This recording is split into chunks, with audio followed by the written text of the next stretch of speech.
रात का टाइम, एक अंधेरा कमरा और उस सन्नाटे के बीच चमकती तो अंगारे जैसी लाल आंखें। ये आंखें किसी और की नहीं, रोहित के अपने बड़े भाई नमन की थी। लेकिन आखिर नमन को हुआ क्या? नमन के माता पिता से हुई एक छोटी सी गलती जिसने उनके बेटे को एक जिंदा लाश बना दिया और पहुंचा दिया उस रात बगलामुखी के मंदिर में।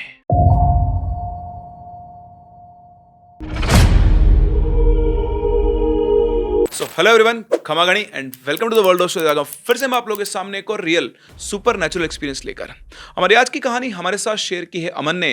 और यहाँ पर जो भी कुछ हुआ है वो उनके दोस्त रोहित के बड़े भाई मनन के साथ हुआ। मनन एक ऐसे जाल में फंसा जहां से निकलना और उसको समझ पाना हर एक इंसान के लिए बहुत मुश्किल काम था। लेकिन ऐसा क्या हुआ मनन के साथ, आइए सुनते हैं इस कहानी में आगे बढ़ूं उससे पहले अगर आपके पास कोई रियल सुपरनैचुरल एक्सपीरियंस है या फिर कोई इंटरेस्टिंग स्टोरी है तो आप हमारी इन दी गाइड पर हमारे साथ शेयर कर सकते हैं। और इसी के साथ साथ अगर आपने चैनल को सब्सक्राइब नहीं किया है तो प्लीज प्लीज प्लीज चैनल को सब्सक्राइब जरूर करें, क्योंकि आपका सब्सक्रिप्शन हमें और यूनिक और नया कंटेंट लाने का मोटिवेशन देता है। यहाँ पर जो भी मनन के साथ चल रहा था उसकी शुरुआत बहुत पहले हो चुकी थी, पर इस चीज को नोटिस करने में करीब 3 महीने लग गए। तो चलते हैं डायरेक्ट उसी दिन पर जब इनके घर वालों को ये सब पता चला कि मनन के साथ कुछ ना कुछ गलत चल रहा है। रोहित और मनन दोनों सगे भाई हैं और मनन जो है वो क्लास 11th में पढ़ रहा था उस टाइम पर और रोहित क्लास 9th में था। मनन स्वभाव से बहुत ही जिद्दी, अड़ियल, गुस्से वाले टाइप का लड़का था और वो बचपन से ही ऐसा था। और कहीं ना कहीं इसी वजह से रोहित अपने बड़े भाई से काफी डरता था। दोनों का रूम तो एक ही था, लेकिन उस एक ही रूम के होने की वजह से मनन अक्सर रोहित के ऊपर बहुत रोब झाड़ता था। पहले तो चीजें एक नॉर्मल लेवल पर थी, लेकिन पिछले कुछ महीनों से चीजें बहुत एक्सट्रीम हो चुकी थी। जैसे मनन गुस्से में घर छोड़कर भाग जाता था, कभी रोहित को बेवजह मार देना, पापा मम्मी से उल्टा सीधा बोलना, बदतमीजी करना, लड़ाई करना, रात को लेट लेट तक घर पर आना और पूछने पर कोई सेटिस्फैक्टरी जवाब नहीं देना। सब उसकी इस आदत से काफी परेशान हो चुके थे। पर रोहित जो अब तक बहुत कुछ छुपाए हुए था, वो और भी चीजों से परेशान था। एक रात की बात है, रोहित अपने एग्जाम के लिए पढ़ाई कर रहा था और मनन अपने बेड पर सो रहा था। पूरे रूम की लाइट ऑफ थी और रोहित ने अपनी टेबल का लैंप जला रखा था। उस टेबल लैंप की थोड़ी सी लाइट मनन के फेस पर भी जा रही थी। तो मनन ने नींदों में ही रोहित से कहा कि मुझे नींद आ रही है, लाइट बंद कर दे। उसकी बात सुनकर रोहित ने लैंप को थोड़ा टेढ़ा कर लिया ताकि रोशनी मनन के चेहरे पर सीधी ना गिरे और वापस से अपनी पढ़ाई करने लगा। और तभी एकदम से मनन उठकर आता है, उसके टेबल लैंप से वो बल्ब निकालता है और उस बल्ब को, गरम गरम बल्ब को निकालकर हाथ से फोड़ देता है। अगर आप लोगों ने कभी किसी टेबल लैंप से बल्ब निकाला हो जलते हुए तो आपको बताओ कितना गर्म होता है। उसने उस बल्ब को यूं का यूं निकाला और उसी की आंखों के सामने उसने उस बल्ब को यूं क्रश करके फोड़ दिया। और ऐसा करते ही पूरे रूम के अंदर खूब अंधेरा हो जाता है। इतना अंधेरा कि रोहित को सामने खड़ा हुआ मनन दिखाई नहीं दे रहा था। मनन तो छोड़ो, उसे अपने हाथ की उंगली भी दिखाई नहीं दे रही थी। उसे बल्ब फूटने की भी सिर्फ आवाज आई, क्योंकि फूटती रोशनी गायब हो गई और उसी अंधेरे में मनन वापस अपने बेड की तरफ चला गया। रोहित शॉक्ड होकर वहीं टेबल पर अपनी कुर्सी पर बैठा हुआ था और उसने अपनी गर्दन मनन की तरफ घुमाई तो वो एकदम से चौंक के रह गया।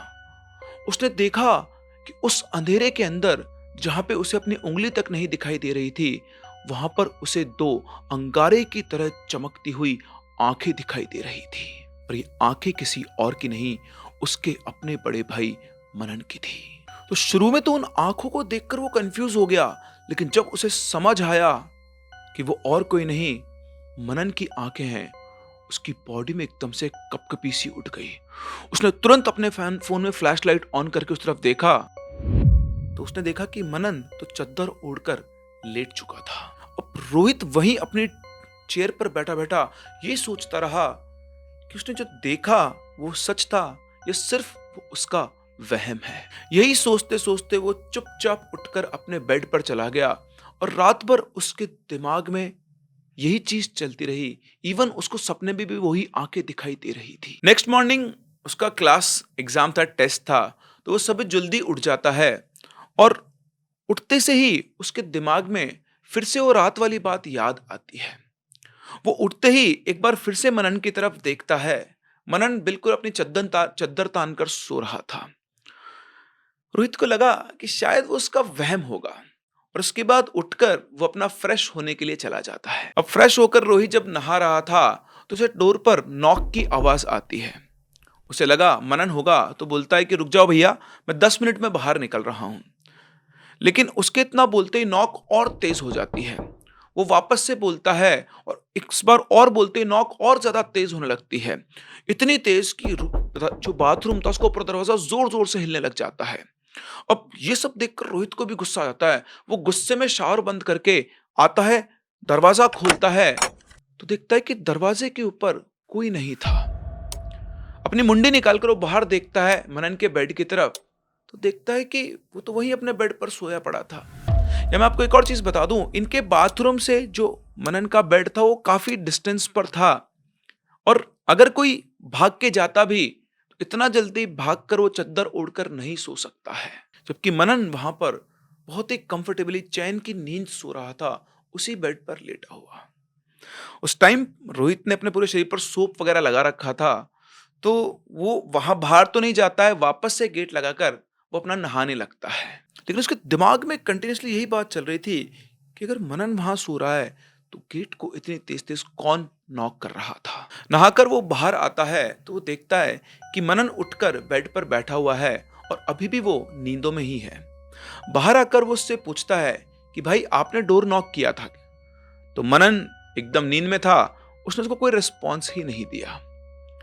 अब रोहित को लगा कि मनन शायद उससे मजाक कर रहा है, लेकिन उसे क्या पता था कि ये तो खौफ की सिर्फ शुरुआत थी। असली डर तो तब सामने आया जब मनन के हाथ के नाखून उखड़े हुए मिले और रोहित के मन में सवाल आया कि आखिर रात के अंधेरे में मनन ऐसा क्या कर रहा था कि उसकी हाथों से खून बह रहा था।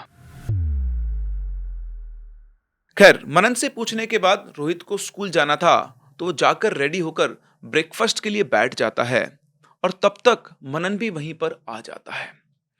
रोहित एक हाथ से ब्रेड खा रहा था और एक हाथ से अपनी नोटबुक से चीजों को रिवाइज कर रहा था और तभी उसकी नजर मनन के नाखूनों पर पड़ती है, जो कि अपनी जगह से एकदम से उसे उखड़े उखड़े हुए लग रहे थे और उन नाखूनों के अंदर खून लगा हुआ था। ये देखकर रोहित एकदम से शॉक्ड हो जाता है और बोलता है कि भाई, आपके नाखूनों पर क्या हुआ? इनमें तो खून आ रहा है। जब रोहित ने मनन से पूछा, उस टाइम पर मनन ब्रेड खा रहा था।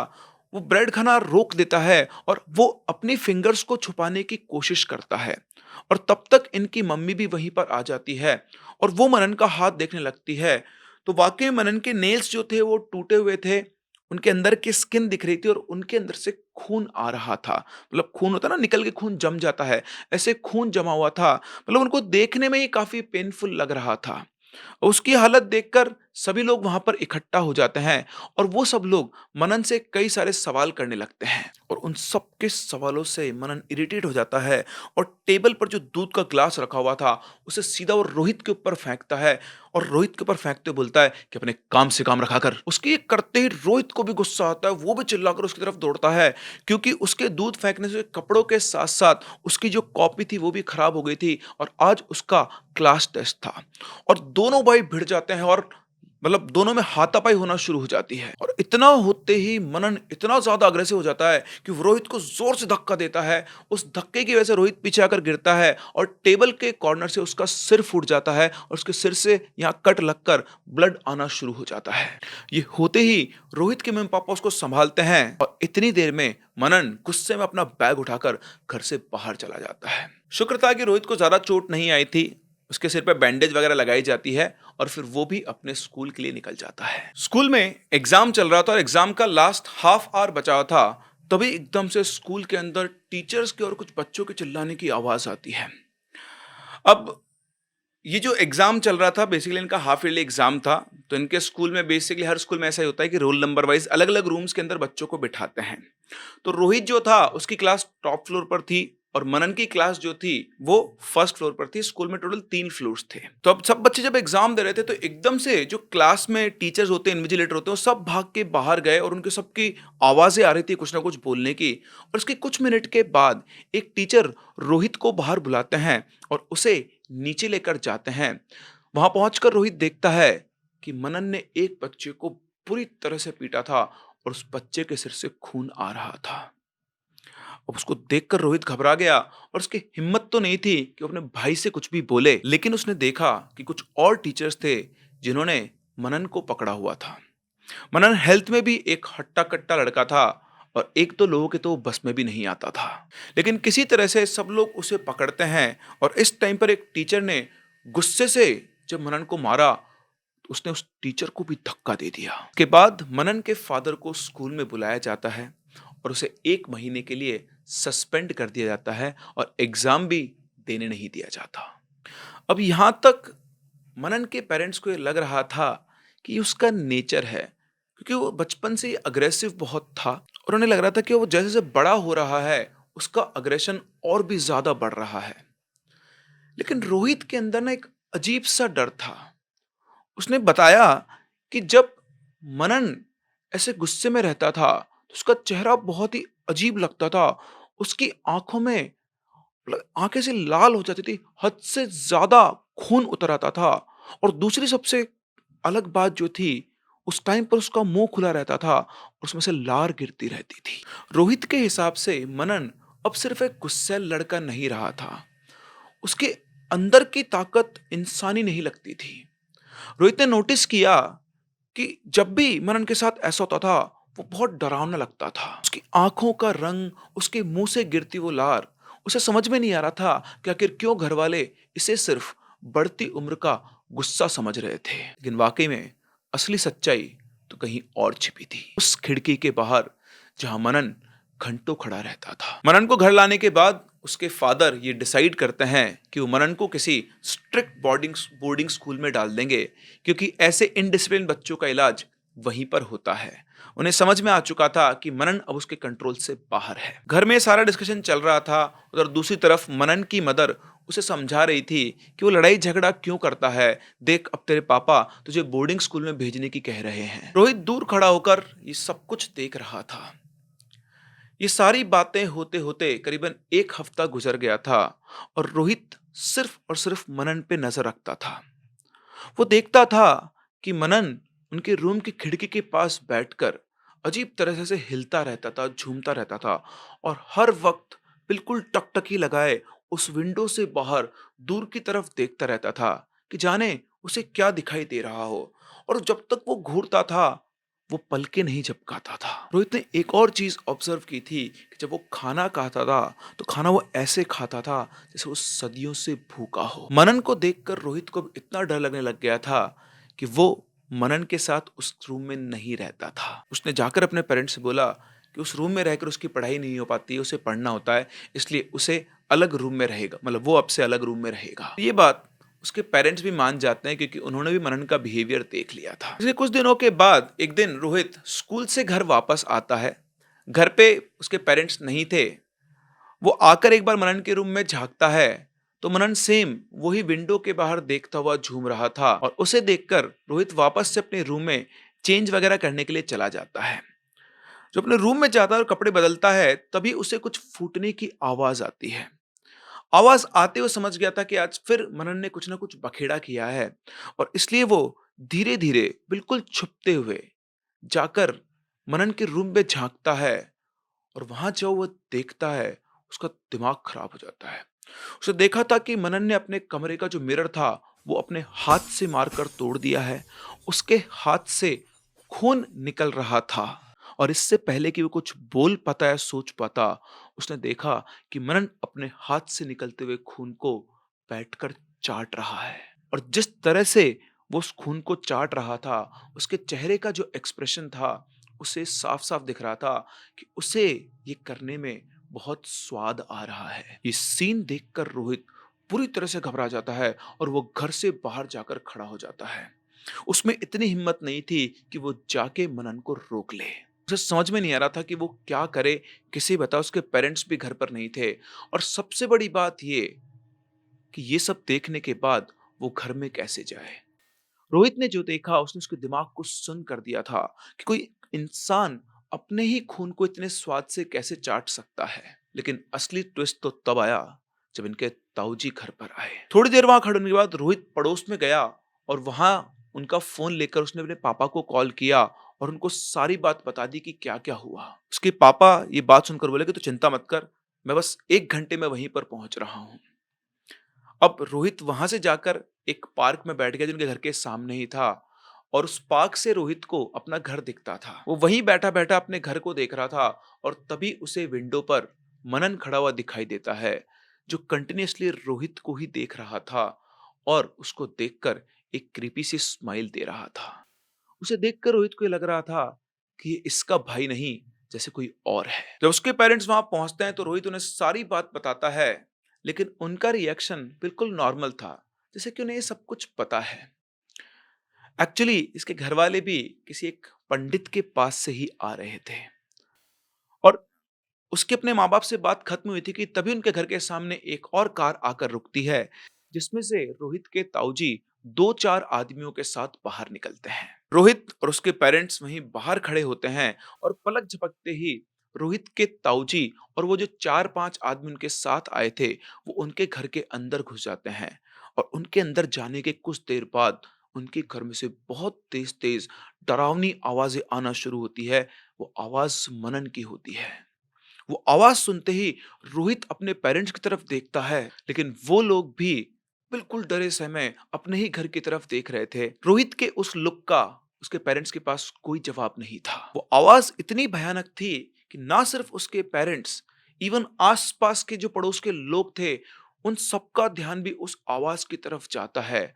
और कुछ सेकंड्स के बाद लगातार वो आवाज और तेज तेज चिल्लाने की आवाजें जो आ रही थी, उससे मतलब ऐसा फील हो रहा था कि बहुत सारे आदमी एक साथ चिल्ला रहे हैं, जैसे कोई उन आदमियों को बुरी तरह से टॉर्चर कर रहा हो और वो लोग चिल्ला रहे हो।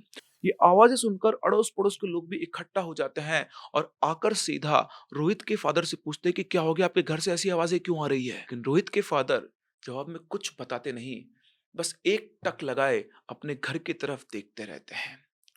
और तभी थोड़ी देर के बाद दरवाजा खुलने की आवाज आती है और वो जो उनके ताऊजी के साथ आए आदमी थे, वो एक चद्दर के अंदर रोहित को लेकर कार में बिठाते हैं और उसके बाद रोहित के ताऊजी उसके कमरे का दरवाजा लॉक करते हैं और उस दरवाजे के ऊपर एक कील ठोकते हैं और उस पे एक लाल रंग का धागा सा बांधते हैं। सेम काम वो जब घर का मेन डोर लॉक करते हैं, उस पे भी कील ठोकते हैं, उसके ऊपर भी वो धागा बांधते हैं और बाहर आके इन लोगों के पास खड़े हो जाते हैं। वहां आकर वो रोहित के फादर को अपनी आंखों से इशारा करते हैं चलने का और उसके बाद रोहित के पेरेंट्स और रोहित दूसरी कार के अंदर बैठ जाते हैं। उधर मनन जो था वो उसके ताऊजी के साथ वाली कार के अंदर था और ये लोग किसी जगह के लिए निकल पड़ते हैं। इतना सब कुछ चल रहा था, लेकिन रोहित को अभी तक भी समझ में नहीं आ रहा था कि आखिर ये चल क्या रहा है, उसके भाई को कहाँ ले जाया जा रहा है और वो घर के अंदर से ऐसी आवाजें क्यों आ रही थी। जहां ये लोग पहुंचे वो रोहित के घर से करीब 4 घंटे की दूरी पर थी और जब ये लोग वहां पर पहुंचे तो रोहित ने देखा कि वो जगह एक पुराना आश्रम जैसा था, जहां ऐसे बहुत सारे हवन कुंड बने हुए थे और वहां पर माँ बगलामुखी का एक मंदिर था। अब ये सब देखकर रोहित को अभी तक तो ये लग रहा था कि उसका भाई सिर्फ बीमार है, लेकिन बगलामुखी मंदिर के पुजारी ने इनको जो बताया उसने रोहित के होश उड़ा दिए। रोहित का बताना था कि जब उस आश्रम में पहुंचे तो उस पूरे एरिया में इतनी प्यारी स्मेल थी हवन की, हल्के हल्के मंत्र उच्चारण चल रहे थे और जब तक उनकी पीछे वाली कार जो मनन था वो नहीं आई, वो उस पूरे एरिया को ऑब्जर्व कर रहा था। जब वो कार वहां आकर रुकी तो मनन को कार से उतारा गया और लिटरली मनन को उस चादर में ऐसे लपेटा गया था कि उसका फेस तक नहीं दिखाई दे रहा था, या फिर वो लोग चाहते ही नहीं थे कि मनन का फेस किसी को दिखाई दे। वो सीधा खड़ा हुआ था, उसको पूरा चद्दर के अंदर बांधा हुआ था और उन चारों आदमियों ने उसे पकड़ा हुआ था। कार से उतारते ही तुरंत उसे अंदर ले जाया जाता है। अंदर पूरा हवन वगैरह की तैयारी चल रही थी और उसके बाद दो पंडित आते हैं, मनन को एक जगह लेटा देते हैं जहां पर सामने माँ बगलामुखी की मूर्ति थी।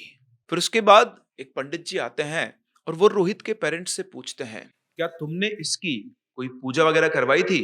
तो उनकी बात सुनकर उनके फादर बोलते हैं, हाँ, हमने इसकी पूजा करवाई थी। यहाँ पर क्या है ना, मैं आपको बताता हूँ बात एक्चुअली क्या थी कि जिसको पेरेंट्स थे मनन के, क्योंकि मनन का बिहेवियर काफ़ी अग्रेसिव हो गया था, तो जिसका एग्रेशन कम नहीं हो रहा था, तो इसके पेरेंट्स क्या थे कि इसका एग्रेशन कम हो उसके चक्कर में अक्सर वो पंडितों के पास जाया करते थे और उसकी ग्रह शांति, बाकी कुछ इन सब का इलाज ढूँढा करते थे। उनसे पूछा करते थे कि वो कैसे सही होगा, और कई पंडितों के चक्कर में आते-आते इस बार वो फँस गए किसी एक गलत तांत्रिक के चक्कर में।